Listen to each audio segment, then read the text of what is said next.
Welcome to the Inner Alchemy for December the 14th, leading us through to the 19th. My name is Lisa Richard, the owner of Loving Energy Recharge, and Inner Alchemy is a blend of the teachings of human design, the gene keys, and incorporating some tools as a more than existing Lightworker coach. As we are following the turning of the Mandala Wheel, we are entering through gate number 11 this week, which is all about the gate of harmony. It is also interesting because we are also in the time of the Gemini full moon, which is the last full moon of 2024. And I want to start by really looking at the energy of the full moon right now in that sign of Gemini, which is yin energy. This is the moon, so what is driving us?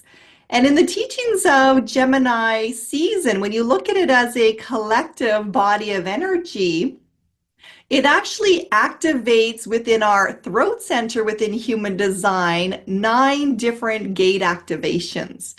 So there is the opportunity in that for some powerful manifestation. The throat center in your human design chart is all about communication, manifestation, and your metabolism. So how we metabolize energy.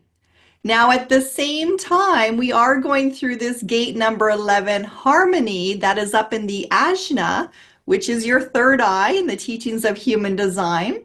And this is where we either see the world through our human eyes, our perception of reality, or we dive into a deeper awareness of a collective, a higher state of being, third eye awareness. So the two of these are kind of mixing in the potential in their energy. And yes, you can manifest a lot at this time. But the question as you're going through the gateways of 11, which can literally be seen as you walking in between the pillars of your own reality, is, are you going to manifest something that is for your highest good? Or are you going to manifest things that are going to keep you in a state of your own reality and trapped in your own narrative? Now, it's really interesting because when you look at the teachings of gate number 11, harmony, it is really bringing us to the attention of the shadow of obscurity. And its learning potential here is all about our belief system. So because this is up in the mind, the third ajna, how we see the world through our eyes, it is really being curious about the role you play. They call that the archetypes, which is a character role. So the role you play within your own life and how we have a tendency to assign secondary roles to everybody else that fits into our world.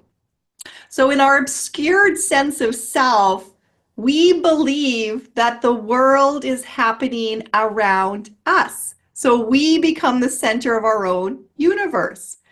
We create an identity, we create a character, we spend our lives trying to play out that identity, that persona, that character type, that archetype that we want everybody else to believe that we truly are. So everybody else that comes into our world, we create what we believe them to be. We create their identity for how they play out into our lives. And we create a narrative within our mind of how we see things playing out that suit our own agenda.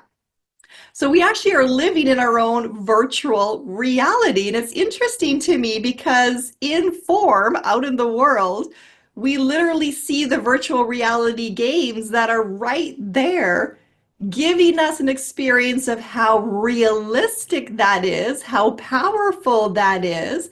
But what we don't realize is we're existing within that, within our minds all the time.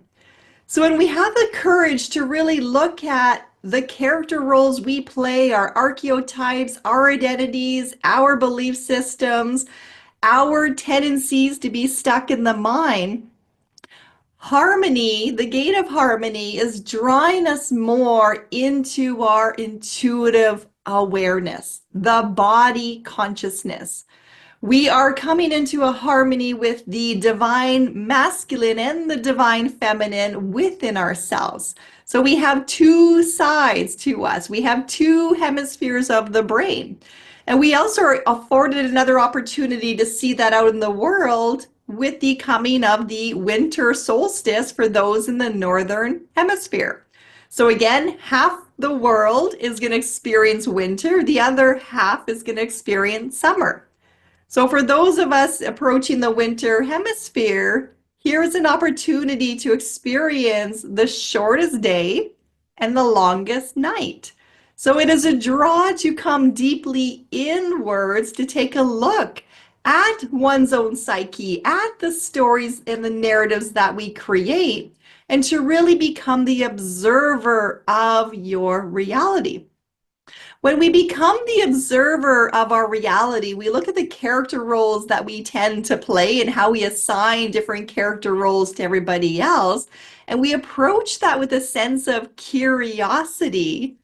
Now you're really going to have some beautiful opportunities for some breakthrough moments to then get the clarity of what it is that you truly want to manifest in your life and leaning then into that direction.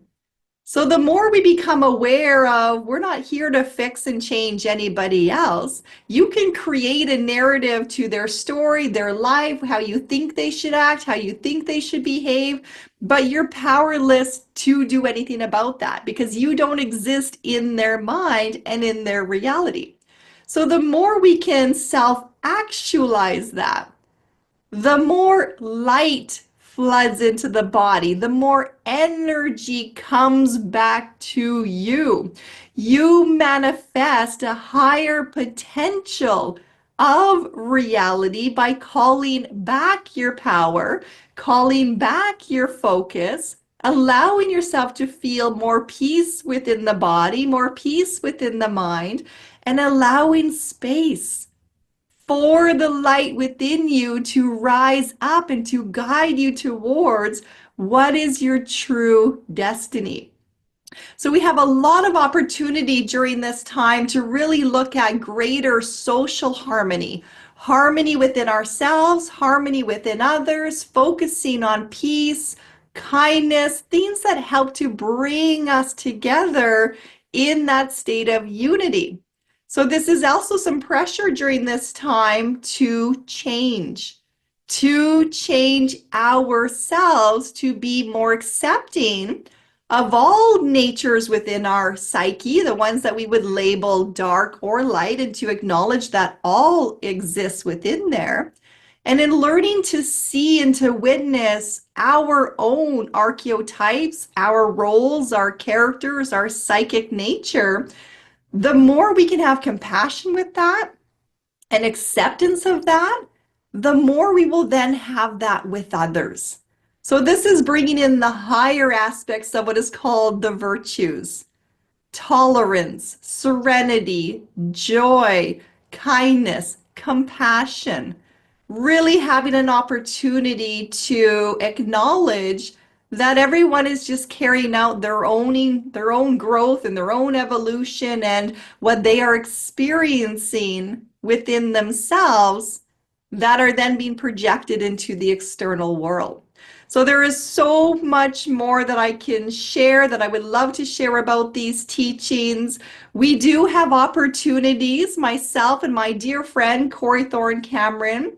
We are launching a whole new series leading into 2025 on the different archetypes of each one of the zodiac signs. Corey is going to be bringing that forward for us, along with the teachings of the elements, doing a forecast reading for each one of those astrological signs.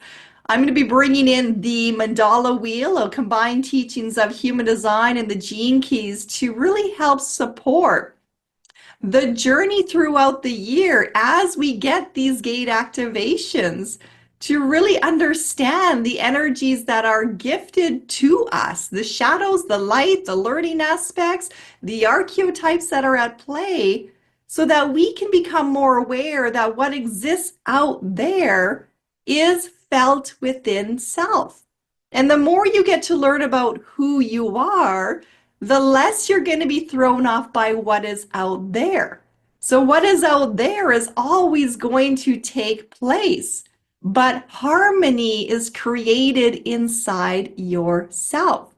So, if you're looking for ways to really support you during 2025, I highly suggest visiting our More Than Existing Academy of Higher Consciousness and exploring the upcoming programs that are coming available for the astrological year.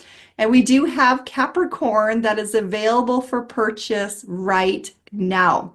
Capricorn season starts for us around the 21st of December. So that is just in time for the properties of the winter solstice, leading us into what is known as the behavior of self, the love of the self, and taking us then through a journey to explore the archetype of Capricorn, which is all about being the ruler in the archetype. So how are you going to be the ruler and archetype of your own reality? Is it going to stay in those lower vibrating frequencies, the shadow tendencies of our psyche, of our character roles that we identify with? Or are you ready to break free from some of those things that tend to entrap you, your own behavioral patterns and tendencies, to branch out and reach for the higher gift aspects in that and bring them more online through yourself to then manifest out into the external world? So this is a powerful time of manifestation. There is beautiful light coming through right now, but we have the free will whether we open to receive that or not. The more you can slow down, the more you can relax, the more you can be mindful of how your body is talking to you, coming into harmony with your environment, the food you're eating, what you're indulging in, what you are thinking, what you are listening to, and not out of fear, but out of a loving respect that your body knows what is correct for it and what is not. Those are all ways that are going to help build a deeper faith within yourself to then put the foundation down to support you moving forward into 2025 and beyond. I wish you all a namaste. The light in me sees the light in you. And let us continue to support one another as we self-actualize in our own ways how to harness more of the gift aspects and to bring them into line within our own lives. Take care, everyone. Bye-bye.